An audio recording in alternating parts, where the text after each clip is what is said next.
Gamma-hydroxybutyric acid, commonly abbreviated as GHB, is a therapeutic drug which is illegal in multiple countries. It is currently regulated in the US and sold by Just Pharmaceuticals under the name Xyrem.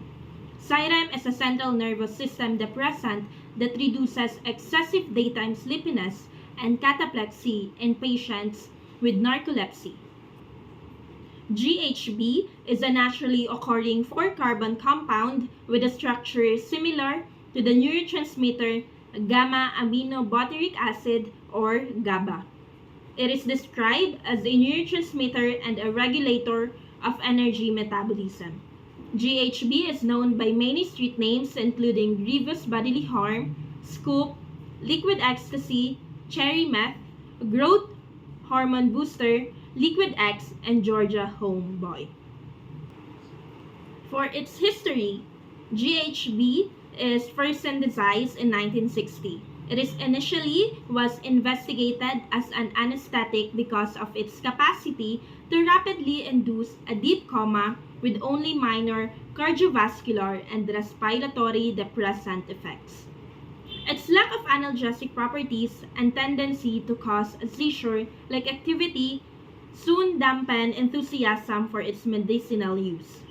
Purported to act as a fat burner and growth hormone promoter.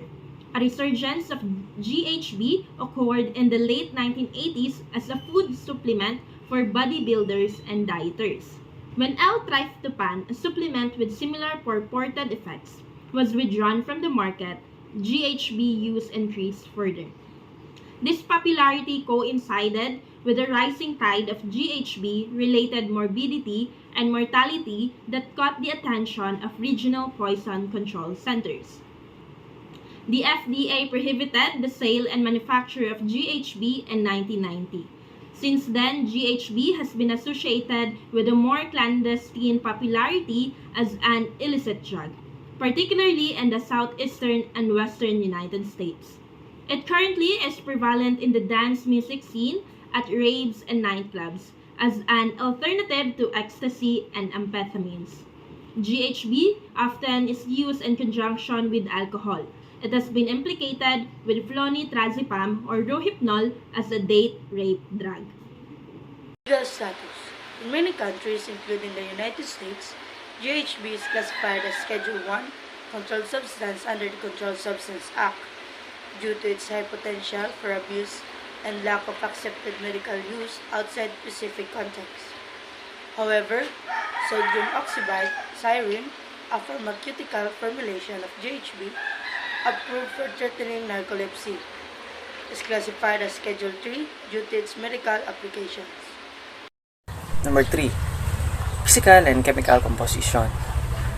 GHB has the chemical formula of Z4H03 and a molar mass of approximately 104.10. It is a 4-carbon compound with a hydroxyl group attached to the gamma carbon. GHB is a naturally occurring substance in the human body, synthesized from gamma-aminobutyric acid, also known as GABA, a neurotransmitter that plays a crucial role in regulating neuronal excitability throughout the nervous system. Physical composition in its pure form, GHB is typically encountered as a colorless, odorless liquid that is slightly salty in taste.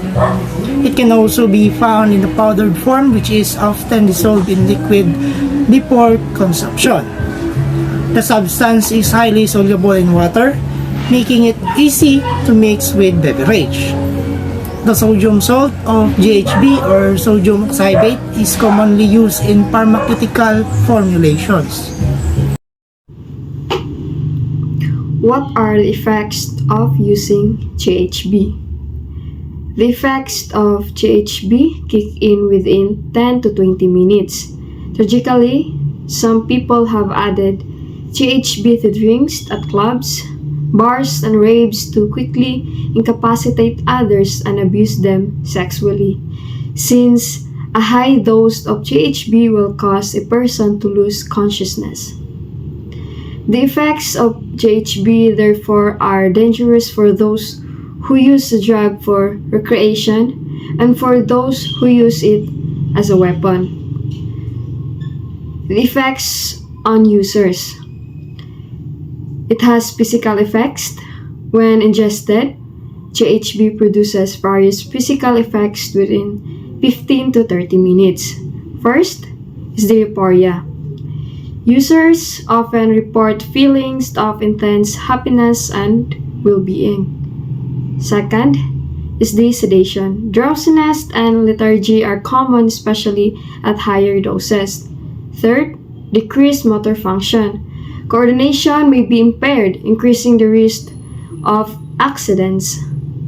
Nausea. Some users experience gastrointestinal discomfort. Next is the social effects.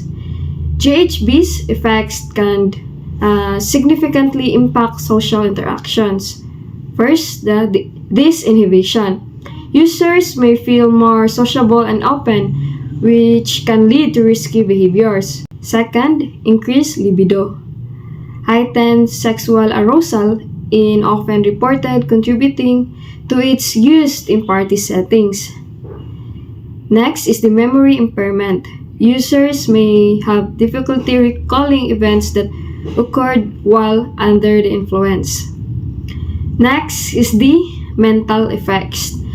The mental effects of GHB can vary widely.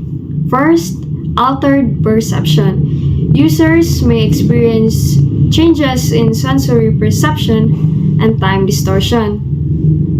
Next is the confusion. Cognitive function may be impaired, leading to disorientation. Third, the anxiety or paranoia. Some individuals may experience heightened anxiety or feelings of fear. Other effects. So, GHB can also have severe consequences when mixed with other depressants like alcohol. First, the respiratory depression. Combining GHB with alcohol can lead to dangerously slowed breathing or even respiratory arrest. Second, coma or death. In cases of overdose or when mixed with other substances, GHB can result in life-threatening situation. There are also the short-term effects of GHB. GHB is easy to manufacture, but it has a high rate of abuse. Aside from date rape, people abuse GHB by using it as a recreational drug to feel euphoric or high. The side effects of GHB depend on the amount of drug a person consumes, and the effects may worsen when in combination with other drugs. There are also long-term effects of GHB. The combination of alcohol and GHB increases the risk of long-term health problems. Even without alcohol, long-term GHB abuse can have permanent consequences. Scientists who have conducted studies on GHB have discovered memory deficiencies as a result of continued GHB use. Furthermore, too much GHB in too short a time frame may not only lead to more severe health risks but also result in tolerance, which occurs when someone needs to increase their dose of drug to feel its effects. When tolerance to GHB develops, users are at risk of developing dependence on the drug. Special features. One of the most notable features of GHB is its bypassing effect on dopamine release. At lower doses, GHB stimulates dopamine release, contributing to feelings of pleasure and euphoria. However, at higher doses, it inhibits dopamine release, leading to sedative effects. This dual action explains why users may experience both stimulating and calming effects depending on the dosage. GHB is also naturally occurring in the human body, where it functions as a neurotransmitter. It is synthesized from GABA or gamma aminobutyric acid and plays a role in various psychological processes. Another significant features of GHB is its odorless and colorless nature when in liquid form. This characteristic makes it particularly dangerous as it can be easily slipped into drink without detection, leading to its association with drug-facilitated sexual assault or date rape.